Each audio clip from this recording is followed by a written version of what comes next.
In this movie, I'm going to show you how to create a progressive rippling effect. Now, it's pretty darn subtle, but here's what's going on. We've got this intense rippling at the outset of the reflection, and then it gradually tapers off as we recede into the model's face, which is great because that way we're better matching the surface texture of the water and we're not ruining the face in the reflection.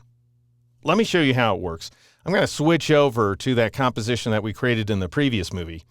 Now, it ultimately boils down to creating a complex displacement map. I'm going to go ahead and control-click or command-click on the thumbnail for the reflection layer because we need to get a sense of how big that layer is. And then I'll bring up my info panel, which you can get by pressing F8 or choosing info from the window menu. And notice I'm working in pixels here. My width is 1896 pixels and my height is 1240 pixels. That's the size the first component of my displacement map needs to be. I'm going to go ahead and deselect the image and press Control-N or Command-N on the Mac to bring up the new dialog box. And notice that I've already set these values in advance. So the width is 1896, the height is 1240, the resolution doesn't matter, the color mode does. It's got to be a grayscale image. Now I'll go ahead and click OK. And I've got a background layer, it's all white. I'm going to double-click on that layer. In order to convert it to an independent layer, I'll go ahead and call it Wave and click OK. Now, with my rectangular marquee tool active, I'll go up here to the Style option and I'll change it to Fixed Size. The width needs to be the entire width of the image, which is 1896. The height needs to be 40 pixels for this effect. Now I'll just click right here at the top of the image. I actually want that bar right there to be white. I'm going to create a series, by the way, of white and black bars. I want the first one to be white.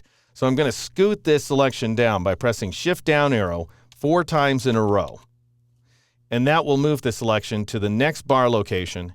And then, assuming that your foreground color is black, press Alt Backspace or Option Delete on the Mac in order to fill the selection with black. Now, you've got to press a keyboard shortcut, Control Alt T or Command Option T on the Mac. Then go up to the options bar, turn on that Delta option right there. So we're making a relative modification and change the Y value to 80 pixels and then press the Enter key a couple of times or the Return key a couple of times on the Mac. Now we need to repeat that transformation. So press Control-Alt-Shift-T or Command-Shift-T on the Mac as many times as it takes to go ahead and fill up the image like so. I'll go ahead and press Control-D or Command-D on the Mac to deselect the image. Now we want to blur the lines, and I'm not going to do this using a smart object. I'm just going to apply a static blur by going up to the Filter menu, choosing Blur, and choosing the Gaussian Blur command. And I'll change the blur value to 15 pixels. Works out pretty nicely here. And then I'll click OK. Now we want to go ahead and convert this guy to a smart object because we're going to apply a hefty transformation. So go to the Layers panel flyout menu and choose Convert to Smart Object. And now let's go ahead and zoom out a little bit here. Then I'll go up to the Edit menu and choose the Free Transform command, or press Control-T or Command-T on the Mac. Then press the Control, Shift, and Alt keys, or Command, Shift, and Option on the Mac, and drag the bottom right or bottom left corner if you prefer, all the way until here in Photoshop CS6, which, as many of you know, is in public beta, you can see a value of 65 degrees. That's what we're looking for. Those of you in Photoshop CS5 and earlier, you're just going to have to eyeball things. Once you get the effect you see here, go ahead and press the Enter key or the Return key on the Mac. Now notice that we have the progressive displacement map in place already. So we've got tight waves at the beginning and loose waves later on.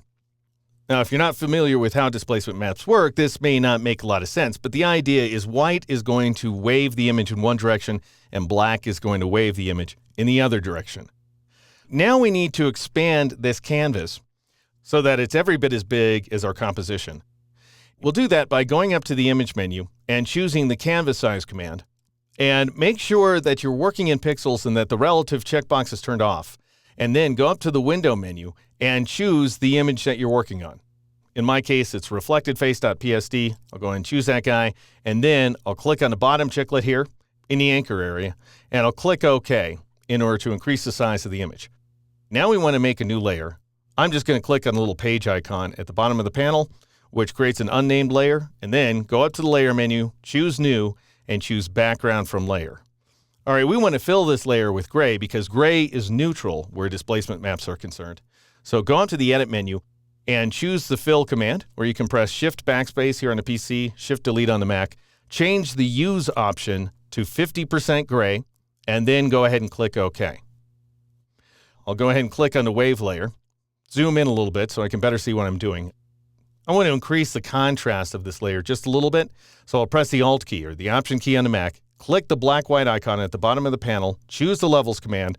Let's go ahead and call this guy Contrast, turn on Use Previous Layer to create clipping mask, then click OK. Here in the Properties panel in CS6, that would be the Adjustments panel in CS5 and earlier, I'm going to change the first value, that black point value, to 40 and leave everything else alone. All right, now I'll hide the panel. Now we need to do some covering up by creating a layer of additional grayness. I'm going to press Control-Shift-N or Command-Shift-N on the Mac, call this layer grayness, and click OK. And I'll change my foreground color to 50% black because we're working inside a grayscale image. And then I'll go ahead and zoom in a little bit, and I will switch to the gradient tool, which of course you can get by pressing the G key. And I'm going to switch to the second gradient in, which is foreground to transparent. You should be creating a linear gradient. The mode should be normal and so forth. All those are default settings. Now I'll drag from the middle of this white bar down while pressing the Shift key to the middle of the second black bar. And that'll just ensure that we have a gradual introduction of the ripple. And then I'll go ahead and zoom out here so that I can take in the bottom of the image, and I'll drag from the far bottom up to about there, I would say. One of these two bars works out pretty well. And I'll go ahead and release in order to create that gradient. All right, one more thing I want to do. I want to add some more blur because we need it, especially down in the lower region of the displacement map. I've got my Smart Object wave layer selected. Then go up to the Filter menu, and I'll choose Blur and choose Gaussian Blur once again. And then change the radius value this time to 30 pixels, which looks like we're pretty much absolutely ruining everything, which we kind of are. That's why we're going to adjust the filter mask here. Go ahead and click on the filter mask to make it active. Switch back to that first gradient option, which is foreground to background, and press the Enter key, Return key on the Mac. Now, in truth, we're creating a black to white gradient, even though it looked gray to white for a moment. And make sure, by the way, that your foreground color is black, your background color is white. And I'm going to drag from about here down to maybe there and see how it works out. Let's go ahead and zoom in and see if that looks pretty good. If you're not super satisfied with the results, I might want to take this up a little bit. Then you can drag a new gradient. Because you're creating a foreground to background color gradient, you can replace the original gradient with this new one just by once again dragging. And of course, I was pressing the Shift key in order to constrain the angle of my drag. And that's pretty much the final displacement map. Now, what you probably want to do at this point is go to the File menu and choose Save in order to save this composition that you've created. And then go to the Layer menu and choose Flatten Image. So save the composition first, then choose the Flatten Image command. And now go up to the File menu and choose the Save As command in order to save a copy of this image under a different name. Now, the flat image has to be saved as a native PSD document. And I've already saved my version in advance as progressivewave.psd, so I'll just leave that intact. Now let's put it to work. I'm going to switch back to the reflectedface.psd file, which is the image that we created in the previous movie, and I'll go up to the Filter menu, choose Distort, and then choose Displace. For this effect, you want to go ahead and set the horizontal scale value to 20 and the vertical scale value to 0. The other options don't matter, just go ahead and click OK. Then navigate to that progressivewave.psd file and open it up, and you'll end up getting this progressive rippling effect. Now, for my money, I figured that I wanted the face to be absolutely unrippled, so I went ahead and zoomed in on this bottom portion of the image, selected the filter mask to make it active, and then I grabbed the brush tool, and I'll right-click inside the image. It's just to demonstrate that the hardness is set to 0%, and I'll increase the size of my brush.